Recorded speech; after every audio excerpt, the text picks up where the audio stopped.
नमस्ते। नमस्ते।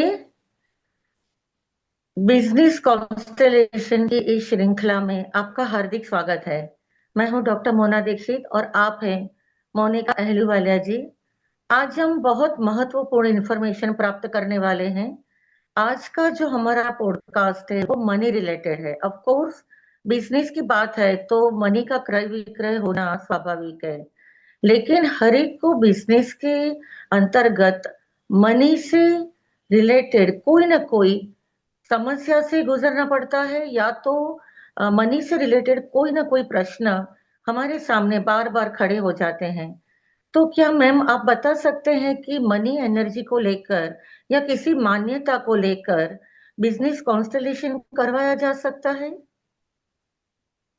Yes Mona ji, business constellation तो ऑफ कोर्स ज़्यादातर लोग इसीलिए कराते हैं क्योंकि उनको कहीं ना कहीं लगता है कि जितना वो कमा सकते हैं या जितना वो कर सकते हैं उस बिजनेस में, वो कहीं ना कहीं उसको कर नहीं पा रहे।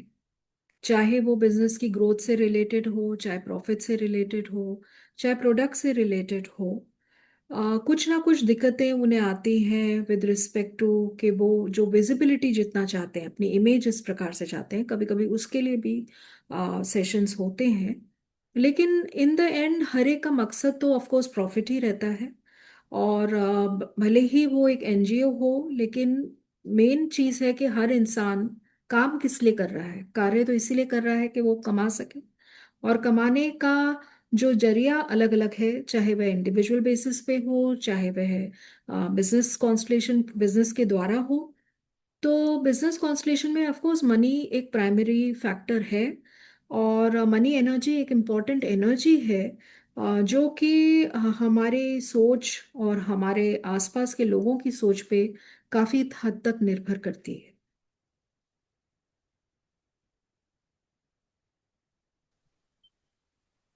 तो यहाँ पर मुझे इतना समझ आया कि मनी एनर्जी का हमारे लाइफ में बहुत इम्पैक्ट रहता है। तो क्या मैम इसका अर्थ ये हो सकता है कि हमारे पूर्वजों की कोई मनी संबंधी मान्यता है, पैसों के लेकर कोई मान्यता है या बिलीव है? तो क्या आज के हमारे बिजनेस पर इसका इम्पैक्ट होता है? देखिए, पूर्वजों से हम सब कनेक्टेड हैं, इसीलिए हम अलग अलग तरह की चीज़ें करते हैं पूर्वजों से लेकर। आज इसकी बहुत ज़्यादा अवेयरनेस हो गई है, बट हमारे शास्त्रों में भी पितरों के लिए काफ़ी कुछ करने को लिखा हुआ है। भले ही हम उनको जानते हों नहीं जानते हों, क्योंकि कई ऐसे लोग होंगे जो हमारे एंसेस्टर लीनेज में हैं जिनसे हम कभी मिले ही नहीं हैं, जिनके बारे में हमने कभी कुछ सुना नहीं है या हमें कुछ पता नहीं है। लेकिन इसके बावजूद भी थ्रू आवर डीएनए हमारे जितने भी एंसेस्टर्स की सोच है, विचार है, उनके स्ट्रेंथ्स हैं, उनकी वीकनेसेस हैं, उनकी स्टोरीज हैं, उनके लॉस हैं, उनके एक्सपीरियंसेस हैं, वो सब हम तक आते हैं। और कहीं ना कहीं हम में से कुछ लोग ऐसे भी होते हैं जो उन विचारों के साथ बहुत हद तक जुड़े हुए रहते हैं, या एक लॉयल्टी होती है हमारी उनकी तरफ, या हम एंटेंगल्ड होते हैं उनकी एनर्जी से। तो इसके कारण ऐसा हो सकता है कि कुछ लोगों में वो ज़्यादा हो, कुछ लोगों में उस तरह की प्रतिक्रिया बिल्कुल भी ना हो। लेकिन ये जैसे हमने बात की even in the first session हमारी बिजनेस कॉन्स्टलेशन का, कि जो भी हमारे फैमिली डायनामिक्स होते हैं वो कहीं ना कहीं हमारे बिजनेस कॉन्स्टलेशन में भी आते हैं। क्योंकि हमारे जो विचार हैं, हमारी जो सोच है, हमारी जो रिलेशनशिप है, चाहे वो हमारे माता पिता के साथ हो, एंसेस्टर्स के साथ हो, हमारी पास्ट लाइफ के अपने पर्सनैलिटी के साथ हो, उसका इम्पैक्ट कुछ ना कुछ हमारे सप्लायर्स, क्रेडिटर्स, हमारे एम्प्लॉयज, हमारे बिजनेस, उसमें झलकता है। तो इसके लिए ये बहुत इम्पोर्टेंट है कि अगर हमारे पूर्वजों में कुछ ऐसी सोच है जो बिजनेस से रिलेटेड है, तो अगर हम उस तक पहुंच पाए, तो आज अगर हमारी परिस्थिति ऐसी है जहाँ पे हम कुछ ठीक से नहीं कर पा रहे हैं, तो शायद हम उसका उपाय भी जान पाएंगे। क्या आपके पास कोई इस तरह का केस स्टडी आया हो और जिससे बिजनेस में उसको फायदा हुआ हो? तो कृपया बताने की कृपा करें। यस। सो काफ़ी केसेस आते हैं। और ऐसे हमारे पास जो रिसेंटली अभी केस आया था जिसके अंदर आज की जनरेशन की एक लड़की है, वो कुछ करना चाहती है। बिजनेस भी उसने सेटअप किया है, लेकिन कहीं ना कहीं वो बिजनेस इतना सक्सेसफुल नहीं है। और जो वो बिजनेस भी करना चाहती है, के बारे में उसके आइडियाज हैं उसके मन में। लेकिन उसको एक प्रकार की हिचक है, क्योंकि उसको लगता है कि वो जो ऑलरेडी एग्जिस्टिंग बिजनेस है वो ही नहीं ठीक से कर पा रही, तो ये प्रपोज बिजनेस वो कैसे कर पाएगी। जब हमने जब भी हमारे पास क्लाइंट्स आते हैं तो उनसे हम थोड़ी बहुत इंफॉर्मेशन ज़रूर लेते हैं, जो जिससे कि हमारे को एक अंदाज़ा रहता है। जबकि ये इंफॉर्मेशन हमारे रिप्रेजेंटेटिव से, जैसे मैंने आपको बताया था कि बिजनेस कॉन्सलेशन है या फैमिली कॉन्सलेशन है, कि एक फील्ड थेरेपी है जिसके अंदर हम रिप्रेजेंटेटिव्स को यूज़ करते हैं, जो वॉलंटियर्स होते हैं, जो कि सीकर जो भी क्लाइंट है और उसकी जो इश्यूज हैं उसको लेकर हम उस प्रकार से एक रचना करते हैं फील्ड की।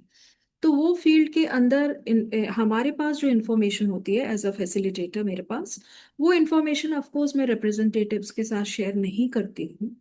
उनको कुछ भी पता नहीं होता है, वो बिल्कुल भी नहीं जानते हैं क्लाइंट के बारे में या उसके बिजनेस के बारे में। लेकिन थोड़ा बहुत मुझे अंदाजा होता है, जिससे कि जब सेशन चल रहा होता है तो मुझे एक प्रकार का समझ आती है कि कहाँ पे क्या हो रहा है या किस प्रकार से दिखाई दे रहा है। तो उन्होंने उनसे इनटेक के टाइम हमने इंफॉर्मेशन ली थी कि कैसे बिजनेस में अगर किसी का एक्सपीरियंस है उनकी फैमिली में। तो ऑफ कोर्स पिताजी के लेवल पे तो उनके एक्सपीरियंसेस बिजनेस में ज़्यादा नहीं थे, क्योंकि वो जॉब ही करते थे। लेकिन ग्रैंडफादर ऑफ कोर्स उनके थे जिन्होंने काफ़ी बिजनेसेस किए थे और अच्छे खासे काफ़ी सारे बिजनेसेस उनके थे। लेकिन टुवर्ड्स द एंड उनके सारे बिजनेसेस किसी ना किसी प्रकार से वो चल नहीं पाए, और इसके कारण वो एक प्रकार से बैंकरप्ट हो गए। और ये एक्सपीरियंस काफ़ी ख़राब था। और जब उनके लड़के ने भी उनके होदे जब वो थे उस समय कुछ करने की कोशिश भी की, तो उन्होंने उसको एनकरेज नहीं किया। साथ साथ उनको उसको चीज़ों में बाधा डालने की कोशिश भी की उसके बिजनेस में। तो वो भी एक एंगल था जहाँ पे मतलब फादर और सन के बीच में कुछ इश्यूज थे, जो पर्सनल इश्यूज थे, बट वो उन्होंने उसके कारण अपने सन को सपोर्ट नहीं किया था काम में। तो ये दो चीजें जहाँ पे एक एक्सपीरियंस अच्छा नहीं रहा टुवर्ड्स द एंड, और एक एक्सपीरियंस जहाँ पे दो इम्पोर्टेंट लोग आपस में नहीं बन पा रहे हैं उनके बीच में, because of the business thing. तो ये कहीं ना कहीं इम्पैक्ट कर रहा था क्लाइंट को। और उसके अंदर ये बिलीव्स थी कि ये पैसे या बिजनेस करने में एक दूसरे में झगड़ा होता है, और सपोर्ट नहीं मिलता है, और साथ साथ बिजनेस एंड में लॉस में चला जाता है। तो ये चीज़ें जो थी वो बिलीव्स, चाहे वो उसकी खुद की नहीं थी, उसके फादर की या उसके ग्रैंडफादर की थी, लेकिन वो उनको कैरी कर रही थी। और इसके कारण भी बाहर से भले ही वो दिखाई दे रही थी कि वो करना चाहती है बिजनेस और बहुत खुश है बिजनेस करने के लिए, लेकिन जब आता था इम्प्लीमेंटेशन स्टेज पे वो कहीं ना कहीं उन चीजों से पीछे अपना पैर कर लेते थे। So this way lot of dynamics, जो हिडन डायनामिक्स भी हो सकते हैं। कभी कभी क्लाइंट को अंदाजा भी होता है कि उनके अंदर ये प्रॉब्लम है, ये इशू है, लेकिन जब सामने उनके दिखाई देता है वो चीज, जब सामने वो आती है चीज बाहर निकल के, तो उनके अंदर वो बात स्वीकार हो जाती है कि हाँ ऐसा है।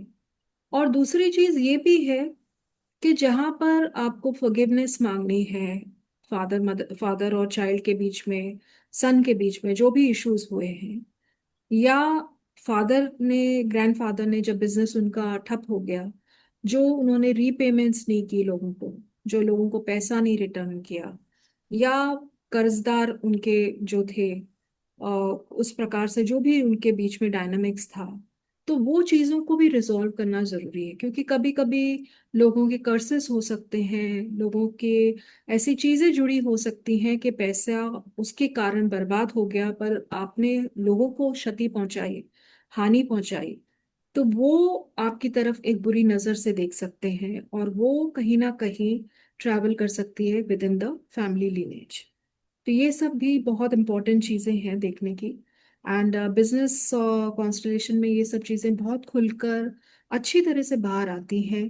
और जब वो दिखाई देती हैं और उनके ऊपर रेजोल्यूशन स्टेटमेंट्स के द्वारा हम वो चेंजेस करते हैं, या उनको हम जो भी करने की आवश्यकता है उसको उस फील्ड में करते हैं, तो वो सोल लेवल पे वो चीज़ें कहीं ना कहीं खत्म हो जाती हैं या उनको चेंज आ जाता है।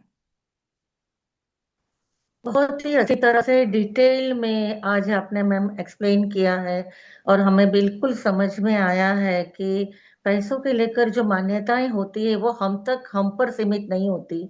हमारे पूर्वज से चली आती हुई जो मान्यता है वो भी इम्पैक्ट करती है। इतना ही नहीं, हमारे सराउंडिंग एरिया से या हमारे पार्टनर से या इवन हमारे बिजनेस एनर्जी से भी हम इसको, मतलब इसकी जो एनर्जी है उसको फील करते हैं, इसके इम्पैक्ट को अनुभव करते हैं।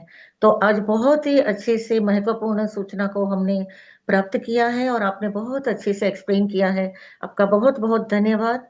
और आप लोग जो ये देख रहे हैं उनका भी मैं आभार प्रकट करती हूँ। और अगर आप यूट्यूब चैनल देख रहे हैं तो प्लीज बेल आइकन को दबाइए और सब्सक्राइब कीजिए और हमसे जुड़े रहिए। और अगर आपको ऐसी कोई भी तकलीफ या पैसों की समस्या पूछ रहे हैं, आपको कोई दिक्कत हो रही है या कोई समाधान नहीं प्राप्त हो रहा, तो आइए हमारे बिजनेस रिलेशन से जुड़िए, हमारी टीम से जुड़िए, हमारे मेंटोर से जुड़िए। धन्यवाद। Thank you, Mona ji. Thank you to all the viewers, and see you next time in the next session.